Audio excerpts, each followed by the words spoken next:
welcome back to Brashenomics. We're discussing a little bit on QE3, quantitative easing 3, and, what that means for your personal finances. But we also want to cover a little bit about what it's going to mean to housing. And Tyler Freed joins us for the past 3 years. Tyler's helped more than 90 buyers and sellers purchase homes and sell homes. Hello, man. How you doing? I'm doing good. Good to see you again, man. Good to see you.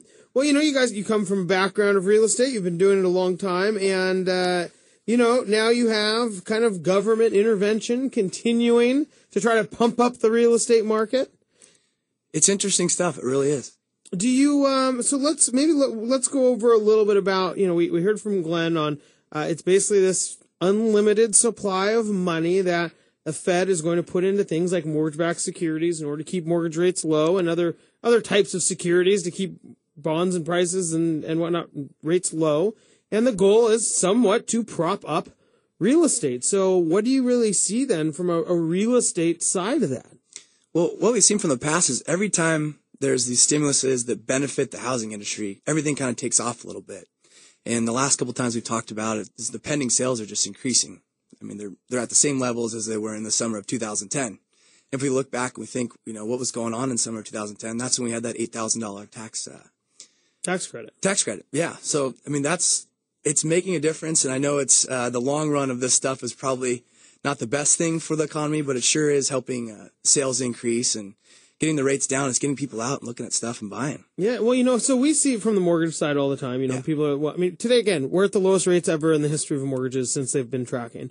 But, we didn't see 400 new people come buy houses because the rates are lower. Maybe people continue to think about it, but, rates were the lowest ever 2 months ago. It's not like today they're like, gosh, well, they're a little bit lower today. Why don't I jump on in? Do you tend to think that it starts to lose it's just not as big of a deal when they've been the lowest ever. It's not going to get a whole bunch of new people into the market. I feel like we've been saying it every week for the last 6 months. These are record low rates kind of things. You think you've been saying it? I do a mortgage minute every day. I've been saying it literally every day. The big thing, I think, the takeaway is it can help us with the move-up buyer, because the big difference in the 5% that we were at, when we were at 5% interest rates, it wasn't that long ago, maybe 18 months ago, and now we're at 3.25%, 3.5%. On a $400,000 house, what is that? You're saving good money, almost $350 a month difference there. So by going to the bigger house. Yeah, going to the bigger house. And that's kind of the problem in the outlying markets that we're seeing is, first-time buyers are great. They've got really low interest rates. They can get help from mom and dad and buy a house and rock and roll on that. But that second phase of people that bought a while ago, they either got impacted by the downturn in the market or they just don't have the money to, purchase that step-up house. Yeah.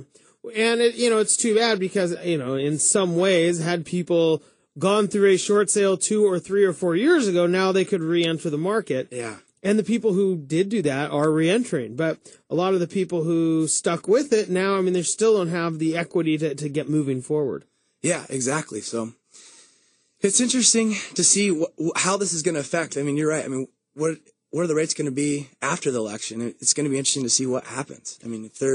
What happens if they get down to 2.5? Are they going to continue to? I don't see them increasing during these next couple months at all. No, I don't either. So if rates get lower, let's say they were basically at 3, you can actually pay a couple points and get down into the 2s on a 30-year fixed. Right. It's not unfathomable. You can do it today if you wanted to. But it doesn't seem to be driving that many more people. And you know what else is interesting from the mortgage side is you still see people who are like, God, I want to get, the lowest rate. But then, their uncle says, well, you should never pay points. Or these different things that wage in on people's choices. Or I think it's going to go lower. And it's amazing to see what, the emotional side of what gets people to make decisions. Yeah, the same thing in real estate. They're always wondering, are the prices going to continue to go down and down? And we talk about this every week. There's multiple offers on places. Prices are going up. They've gone up 10.4% in the last year. It's not going to get any lower. No. So, really, it probably won't hurt the housing market. Right. But it's kind of limited. At least from what I would see, especially there's no houses to buy right now anyways. There's no inventory. So, at some point in time, do you think maybe the lower rates bring prices up more because the affordability continues to be there? That's definitely a possibility. I see it continuing to be an avenue for first-time buyers to get in, but also investors when they're trying to cash flow and they, are putting the 25% down, their rate. I mean, that all factors into, how much they can charge for rent, how much they can cash flow, and then borrow more properties and on and on and on. Right. And so, I guess it's, but it just hasn't raised prices far enough where people can move up.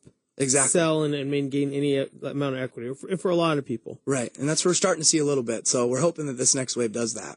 Do you think it would take a pretty big increase in prices to do that? I mean, is it around the corner, or are we talking about a huge, a substantial boom to get back to maybe the peak? Well, it's kind of interesting. I was looking at a map today, and kind of all across the country, 42 out of 50 states have seen stable growth. Some of them really high, like Arizona, and then you've got a couple on the East Coast that are getting slight drops. But I think what's going on in Washington right now is perfect. It's good, steady growth, especially in these Bellevue, Kirkland, Seattle markets. And I think if we continue with that, we're not going to have the problems that we've had in the past. Are more and more people willing to put their house on the market now because of maybe low rates? They think they can get a faster offer? I mean, do you see that happening? Yeah, I think Redfin just did a study, and it said 61% of the people that are putting their home on the market need to sell within the next 12 months and have a reason to move. They either need to upgrade or they need to downgrade into something smaller. So I think with the rates being lower, it's more obtainable. And so maybe this QE3, lower interest rates, maybe we'll start to see a positive effect, although it's just interesting to see how low can they go, right? Exactly, like Glenn was talking about. But people are going to continue to refinance, and that's stimulating everything like we talked about earlier, too. So yeah, we're here with Tyler Freed, branch manager of the Windermere Real Estate in Lake Tapps. Tyler, we have a couple minutes before we do go. But so do you hear people talking about it? Do buyers come to you and say, well, geez, the Fed is doing this, now I'm going to buy a house?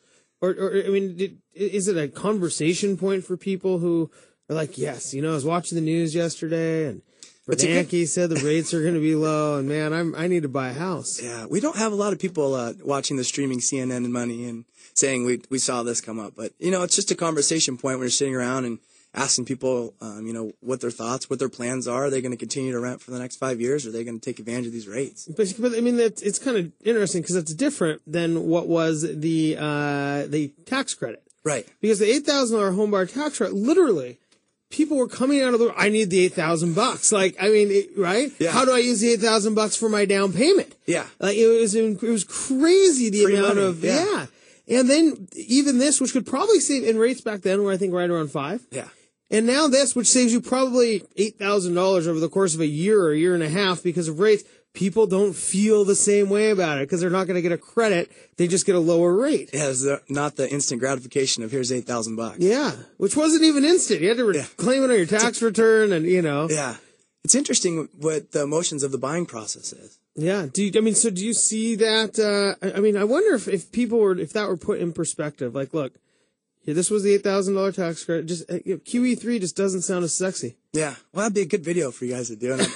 Maybe I'll do it with you. There you go. That sounds like an idea. Tyler, thanks so much for joining us. Tyler Freed, branch manager with Windermere Real Estate. When we come back, Charlie Carter is going to join us. We're going to talk a little bit more about what's going on in the remodeling and construction areas, and especially funding those to make that house you live in potentially your dream home. We'll be right back.